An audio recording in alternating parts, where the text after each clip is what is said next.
Saudara, kullu nafsin dha'iqatul maut. Setiap yang bernyawa pasti akan mati. Hanya soal waktu, kematian itu nanti akan datang pada setiap kita. Bayangkan dahsyatnya sakaratul maut. Rambut kita ditarik, kuku-kuku kita ditarik, sakit rasanya. Bayangkan nyawa yang dicabut, terbujur kaku. Dan bayangkan yang terbujur kaku itu adalah diri kita. Rasul menjelaskan ketika itu kita masih bisa melihat. Kita masih bisa melihat siapa yang menangisi kita, siapa sahabat yang mentakziahi kita. Tapi kita tidak bisa berbuat apa-apa. Kita tidak bisa bicara, tidak bisa bergerak. Lalu kita dimandikan. Bayangkan itulah diri kita yang sedang dimandikan. Air mengguyur tubuh kita yang selama ini kita bisa mandi sendiri, tapi sekarang harus dimandikan. Dan kita menyaksikan siapa yang memandikan jasad kita. Bersyukur kalau yang memandikan itu adalah anak-anak kita. Sementara kita belum mengajarkan anak-anak kita untuk itu. Ya Allah. Kemudian kita dikafani. Kemudian kita disolati. Kemudian kita digotong, dibawa ke kuburan. Rasul menjelaskan kalau yang dibawa itu mayit yang soleh, maka mayit yang soleh itu akan berkata. Tapi ketika itu tidak ada seorang pun yang bisa mendengarnya, kecuali malaikat dan hewan-hewan.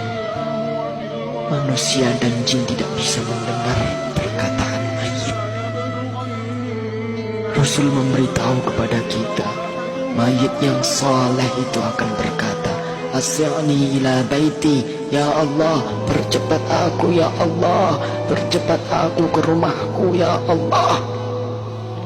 Dia sudah melihat surga Allah.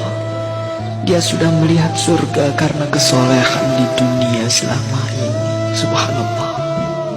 Tapi sebaliknya, ketika mayit itu mayit yang banyak maksiat, mayit yang selama di dunia suka mengumbar aurat, pembunuh, perusak, penipu, koruptor, ya Allah. Mayit itu akan berkata, Aina tadhabun, mau dibawa kemana aku ini? Berhenti, berhenti. Tapi tidak ada yang mendengarnya. Ibunya tidak bisa mendengarnya. Ayahnya tidak bisa menolongnya. Teman-temannya tidak bisa berbuat apa-apa. Dan terus ia dibawa ke dalam kuburnya. Subhanallah. Saudara, semua kita akan masuk ke dalam galian lubang tanah 2 meter. Ketika itu kita masih bisa melihat untuk yang terakhir siapa yang mengubur kita, siapa yang menutupi tubuh kita dengan tanah. Mungkin keluarga kita, mungkin tetangga-tetangga kita, atau sahabat-sahabat kita. Tapi begitu selesai kita dikubur, orang-orang yang kita cintai, orang-orang yang dulu selalu bersama kita, orang-orang yang dulu selalu menemani kita, semuanya pulang.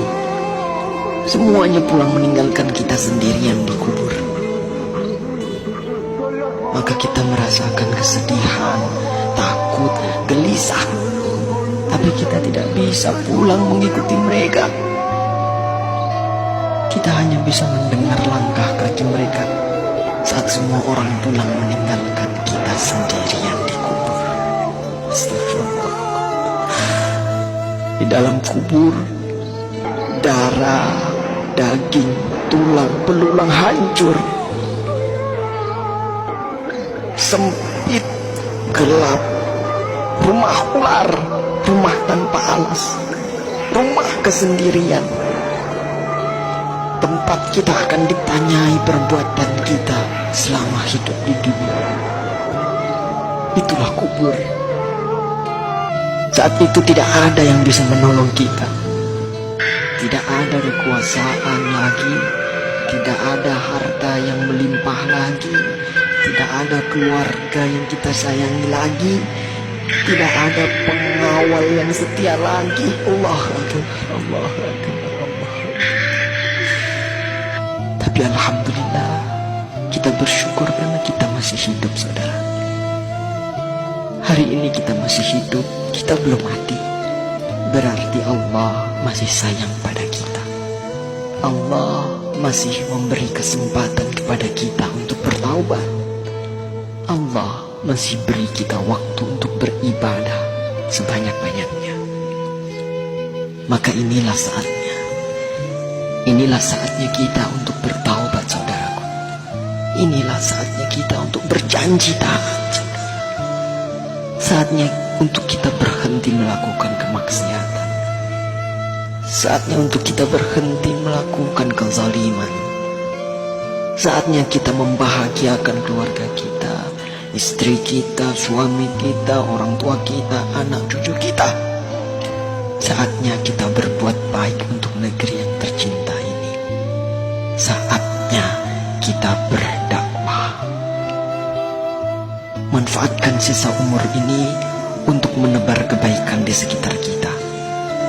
Karena kita tidak tahu kapan kita akan kembali kepada Sang Pencipta kehidupan, Allah Subhanahu wa ta'ala.